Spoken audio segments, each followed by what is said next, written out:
లోకేష్ గారి ప్రోద్బలంతో పోస్టులు వీడియోలు పెట్టి మా గౌరవ ప్రతిష్టలకు భంగం కలిగి వైఎస్ఆర్ కాంగ్రెస్ పార్టీకి చెందినటువంటి నాయకుల్ని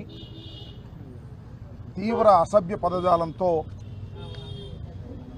లోకేష్ గారి ప్రోద్బలంతో పోస్టులు వీడియోలు పెట్టి మా గౌరవ ప్రతిష్టలకు భంగం కలిగే విధంగాను సంఘంలో పార్టీల మధ్యన చిచ్చు పెట్టే విధంగాను గత కొంతకాలంగా ఐటీడీపీ ఆధ్వర్యంలో జరుగుతున్నటువంటి సోషల్ మీడియాలో అరాచకాన్ని అడ్డుకునేందుకు ఒక ఉద్యమ రూపంలో వైఎస్ఆర్ కాంగ్రెస్ పార్టీ తరఫున మేము పనిచేస్తున్నామని ఈ సందర్భంగా చెప్పదలుచుకున్నాను. ముఖ్యంగా గతంలో 5 కంప్లైంట్స్ నవంబర్ మాసంలో పోయిన సంవత్సరం నవంబర్ మాసంలో ఇవ్వటం జరిగింది. 5 కంప్లైంట్స్ కూడా పోలీసు వారు రిజిస్టర్ చేయలేదు. చేయకపోతే హైకోర్టుని ఆశ్రయించడం జరిగింది. హైకోర్టులో 4 కేసులు రిజిస్టర్ చేశారు. ఇంకో కేసు రిజిస్టర్ చేయలేదు. అది కూడా ఇంకా హైకోర్టులో పెండింగ్లో ఉంది. ఇది ఇలా ఉంటే సీమరాజు అనే ఒక వ్యక్తి ఆయన ఒక వీడియోలు చేసి తన ఐడిలో వైఎస్ఆర్ కాంగ్రెస్ పార్టీని, జగన్మోహన్ రెడ్డి గారిని, వైఎస్ఆర్ కాంగ్రెస్ పార్టీ నాయకుల్ని, నన్ను అనేక రకాలుగా దుర్భాషలాడి విద్వేషాలు రెచ్చగొడుతూ అనేక పోస్టింగ్లు అనేక వీడియోలు చేస్తున్నటువంటి విషయం చాలామందికి తెలుసు. దీని వెనుకాల టీడీపీ ఉండి నడుపుతూ ఉంది. పైగా ఆయన ఆ సీమరాజు అనే ఆయన పేరు వేరే చంద్రకాంత్ చౌదరిట. ఆయన మెల్లో వైఎస్ఆర్సీపీ జెండా కండువా కప్పుకుంటాడు. వైఎస్ఆర్సీపీ అంతర్జాతీయ జనరల్ సెక్రటరీ అని చెప్పి మోసం చేసి చీట్ చేసి ప్రజలను నమ్మించేందుకు ప్రయత్నం చేస్తూ ఉన్నాడు. ఆయన మీద గతంలో కూడా నేను ఇదే పోలీస్ స్టేషన్లో కంప్లైంట్ ఇచ్చాను. But police has not taken any action. Case కూడా రిజిస్టర్ చేయలేదు. మళ్ళా ఇవాళ నేను మళ్ళా ఒక కంప్లైంట్ వారికి ఇచ్చి ఆ సీమరాజు అనే వ్యక్తి మీద కంప్లైంట్ డీటెయిల్స్గా ఇచ్చి నేను రసీదు కూడా తీసుకున్నాను.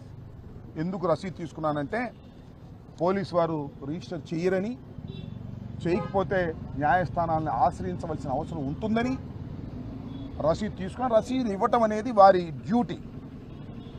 ఏదైనా ఒక కంప్లైంట్ పోలీస్ స్టేషన్లో ఇస్తే రసీదు ఇవ్వాలి. నాకే కాదు ఎవరికైనా కేసు రిజిస్టర్ చేసి విచారణ జరపాలి. కానీ మేము ఇచ్చినటువంటి కంప్లైంట్స్కి అలాంటి ఆదరణ పోలీసు వారి దగ్గర రావడం లేదు. కాబట్టి న్యాయస్థానాల్ని ఆశ్రయించవలసిందిగా మేము అనుకున్నాం. ఆ రకంగా న్యాయస్థానాల్ని ఆశ్రయించేటటువంటి కార్యక్రమం కూడా చేస్తూ ఉన్నాం. అది ఒక కంప్లైంట్. రెండవ కంప్లైంటు కిరాక్ ఆర్పి అట.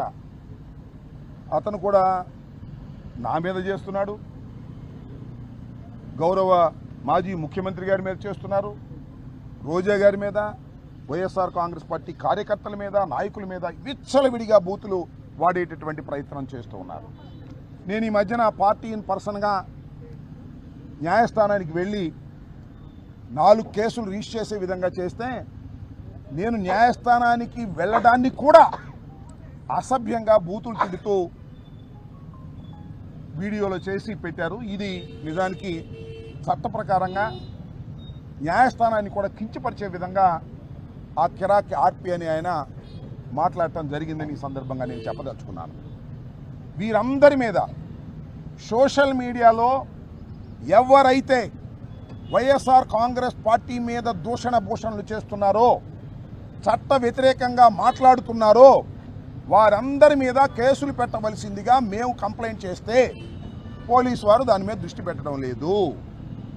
అదే వైసీపీకి సోషల్ మీడియాకు సంబంధించి ఎవరైనా కంప్లైంట్ ఇస్తే చాలు లేనిపోని సెక్షన్లన్నీ వేసి వారిని నెలల తరబడి జైల్లో పెట్టి భయపెట్టేటటువంటి కార్యక్రమం చేస్తున్నారు. దీనికి వ్యతిరేకంగా ఒక ఉద్యమ రూపంలో మేము ఇవాళ ఈ కార్యక్రమాన్ని చేపట్టామని మనవి చేస్తున్నాను. ఆ గౌరవనీయులైనటువంటి సీమరాజు గారు కానీ లేదా ఆ గౌరవనీయులైన కిరాక్ ఆర్పి గారు కానివ్వండి, వాళ్ళు చట్ట వ్యతిరేకంగా వ్యవహరిస్తున్నారు సోషల్ మీడియాలో. సీమరాజైనా సింహరాజైనా, కిరాక్ ఆర్పి అయినా కిరికిరి కిష్టయ్య అయినా ఎవరైనా చట్టం ముందు సమానమే అనేది నిరూపించే తాపత్రయంలో మేము ఉన్నామని మనవి చేస్తున్నాం. దీన్ని మళ్ళా ఇవాళ రిజిస్టర్ చేయకపోతే మళ్ళా సూపరింటెండెంట్ ఆఫ్ పోలీస్కి మళ్ళా సంప్రదిస్తాం. అవసరమైతే హైకోర్టుకు వెళ్తాం. హైకోర్టులో కూడా వారి మీద కేసులు రిజిస్టర్ చేసి చట్ట ప్రకారంగా వారిని అరెస్ట్ చేసేంత వరకు మా న్యాయ పోరాటం సాగుతుందని ఈ సందర్భంగా నేను చెప్పదలుచుకున్నాను. ఇప్పటికైనా పోలీసు వారికి మనవి చేస్తున్నాను, దీనిలో కంటెంట్ ఉంది. ఈ కంటెంట్ ప్రకారం మీరు రిజిస్టర్ చేయకోకుండా తప్పుకుంటే మిమ్మల్ని రిజిస్టర్ చేసే విధంగా న్యాయస్థానాలు ఆదేశిస్తాయి. గుర్తుపెట్టుకోండి. మీరు స్వతంత్రులు అనుకుంటున్నారేమో. చట్ట ప్రకారం పనిచేయవలసినటువంటి పోలీసు డిపార్ట్మెంట్ చట్ట ప్రకారం పనిచేయకోకుండా తెలుగుదేశం పార్టీ గుప్పెట్లో ఉండి తెలుగుదేశం పార్టీ వారు చెప్పిన కేసులు రిజిస్టర్ చేస్తున్నారు. మేమిచ్చినటువంటి చట్టబద్ధమైన కేసులు రిజిస్టర్ చేయటం లేదు. దీని మీద సుదీర్ఘమైన పోరాటం మేము చేస్తామని కూడా ఈ సందర్భంగా నేను మనవి చేస్తూ, ఇప్పటికైనా వాస్తవాలు తెలుసుకొని కేసు రిజిస్టర్ చేసి వారిని లోపల వేసి చట్ట ప్రకారం శిక్షిస్తే కొంతమేరకు సోషల్ మీడియాలో ఉన్నటువంటి ఈ అరాచకం తగ్గుతుందనేటువంటి ఉద్దేశంతో మేము ఈ ప్రయత్నం చేస్తున్నాం. ఇంకా వీళ్ళిద్దరే కాదు, చాలామంది సోషల్ మీడియాలో ఐటీడీపీ పేరుతో చంద్రబాబు నాయుడు గారు, లోకేష్ గారు ప్రోత్సహిస్తే వారి దగ్గర డబ్బులు తీసుకొని మమ్మల్ని ఇష్టం వచ్చినట్టుగా సోషల్ మీడియాలో మాట్లాడుతూ ఉన్నారు. వారందరి మీద ఈ పోరాటం సాగుతుందని, ఇది లాజికల్ ఎండ్ అయ్యేంత వరకు కూడా ఈ పోరాటాన్ని మేము చేస్తామని కూడా ఈ సందర్భంగా మనవి చేస్తున్నాం. ఇఫ్ నెససరీ సుప్రీంకోర్టుకు కూడా వెళ్తామని, సుప్రీంకోర్టుకు కూడా వెళ్తామని ఎక్కడా కూడా సందేహించే ప్రశ్న లేదని ఈ సందర్భంగా నేను మనవి చేస్తున్నాను. నేను ఈ సోషల్ మీడియా కేసుల్లో నేనేదైతే కంప్లైంట్ చేస్తున్నానో దాని మీద యాక్షన్ తీసుకోకపోతే పార్టీ ఇన్ పర్సన్ అంటే నేనే స్వయంగా వెళ్ళి న్యాయస్థానం ముందు హాజరయ్యి నా ఆవేదనను వినిపించేటటువంటి కార్యక్రమం చేస్తున్నాను చట్ట ప్రకారంగా. ఇది కూడా అంతే. వేయకపోతే మళ్ళా హైకోర్టుకు వెళ్ళేటటువంటి కార్యక్రమం చేస్తాం. ఇఫ్ నెసరీ సుప్రీంకోర్టుకు కూడా వెళ్ళి ఎవరైతే సోషల్ మీడియాలో అసభ్యంగా మాట్లాడతారో వారు ఎంత పెద్దవారైనా శిక్ష తప్పదు అనేటువంటి ఒక సందేశాన్ని రాష్ట్ర వ్యాపితంగా దేశవ్యాపితంగా ఇప్పించాలనేటువంటి ఒక ఆతృతతో మేము పనిచేస్తున్నామని ఈ సందర్భంగా మనవి చేస్తూ, పట్టాపురం పోలీస్ స్టేషన్లో గతంలో 5 ఇచ్చాను, 4 రిజిస్టర్ చేశారు. అది కూడా కోర్టుకు వెళ్ళిన తర్వాత, న్యాయస్థానానికి వెళ్ళిన తర్వాత రిజిస్టర్ చేశారు. 1 రిజిస్టర్ చేయలేదు. దాని మీద వారు కౌంటర్ వేశారు. దాని మీద మేము ఆర్గ్యుమెంట్ చెప్తున్నాం నేనే స్వయంగా వెళ్ళి. మళ్ళా ఈ రోజున మళ్ళా 2 కంప్లైంట్స్ ఇచ్చాను వారి మీద కూడా యాక్షన్ తీసుకోకపోతే తర్వాత ప్రొసీడ్ అవుతామని కూడా ఈ సందర్భంగా తెలియపరుస్తున్నాను. టోటల్గా నేను చెప్పదలుచుకున్నది ఏమిటంటే, సోషల్ మీడియాలో తెలుగుదేశం ప్రోత్సాహంతో ఎవరైతే అసభ్యకరమైనటువంటి పోస్టులు పెట్టి ఇష్టం వచ్చినట్టు మాట్లాడుతున్నారో వారిని చట్టబద్ధంగా శిక్షించేంత వరకు ఈ పోరాటం సాగుతుందని, గతంలో కూడా మేము కంప్లైంట్స్ ఇచ్చామని ఈ సందర్భంగా చెప్పదలుచుకున్నాను. ఇది మా సుదీర్ఘమైన పోరాటం. ఈ పోరాటం చివరికంటూ సాగుతుందని ఈ సందర్భంగా చెప్పదలుచుకున్నాను. ఇంకా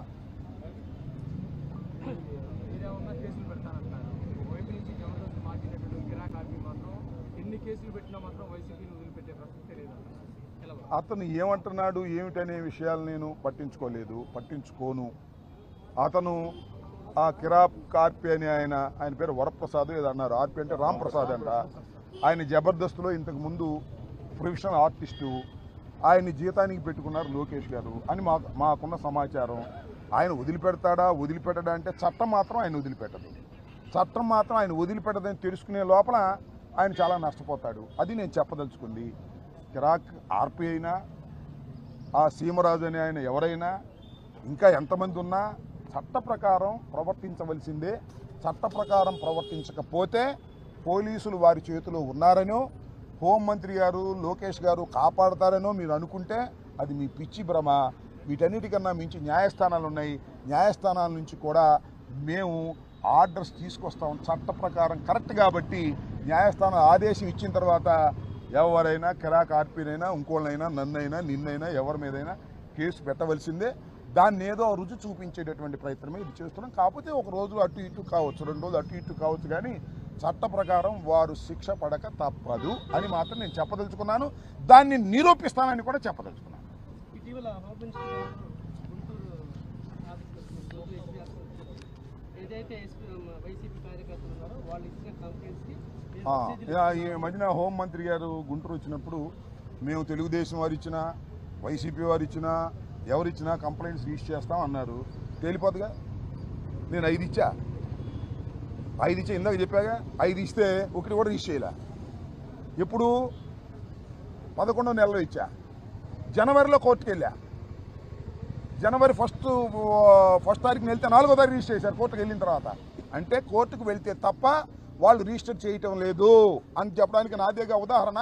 అంతకన్నా ఏం కావాలి చెప్పండి హోంమంత్రి గారికి. ఆమెకు తెలియదు పాపం. హోంమంత్రి గారికి హోంశాఖలో ఏం జరుగుతుందో ఆమెకు తెలియదు. లోకేష్కి తెలుసు.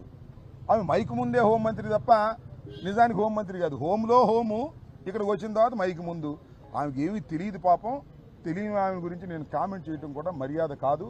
ఆమెకు అసలు ఏ కేసు రిజిస్టర్ అవుతుందో, ఏ కేసు రిజిస్టర్ అవ్వట్లేదో, ఎవరిని అరెస్ట్ చేస్తున్నారో, ఎవరిని అరెస్ట్ చేయట్లేదో, ఏ కంప్లైంట్స్ వస్తున్నాయో, ఎవరిని ట్రాన్స్ఫర్ ఎక్కడికి చేస్తున్నారో పాపం ఆమెకు తెలియదు. ఆమెను చూసి జాలి పడాలనిపిస్తుంది. అంతకు మించి ఏమీ లేదు. ఈ సమస్యల్ని పోలీసులు పరిష్కరించకపోవడం లేదు కాబట్టి మీరేమైనా ప్రైవేట్ కేసుల వల్ల వారి మీద ప్రైవేట్ కేసులు వేయవలసినటువంటి అవసరం లేదు. పోలీసుల చేతే కేసు రిజిస్టర్ చేయించుతాము. చట్టం ఆ విధంగా చెబుతుంది. ఒక క్రిమినల్ కేసుని ప్రైవేట్ కేసులు వేయవలసినటువంటి అవసరం లేదు. చట్టం ఆ విధంగా చెబుతుంది.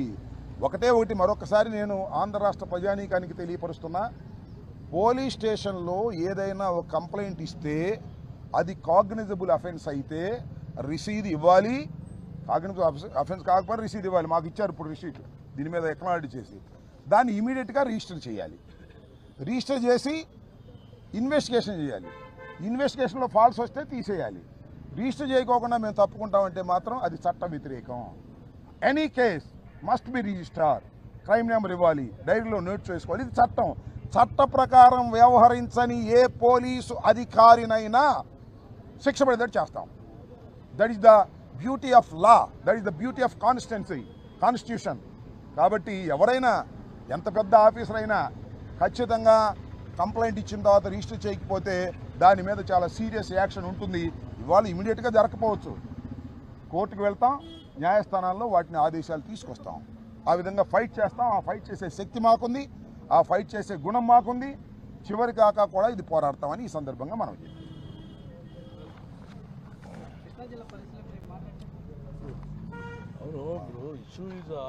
అడుగు మాట్లాడతారు. అది సరే జిల్లా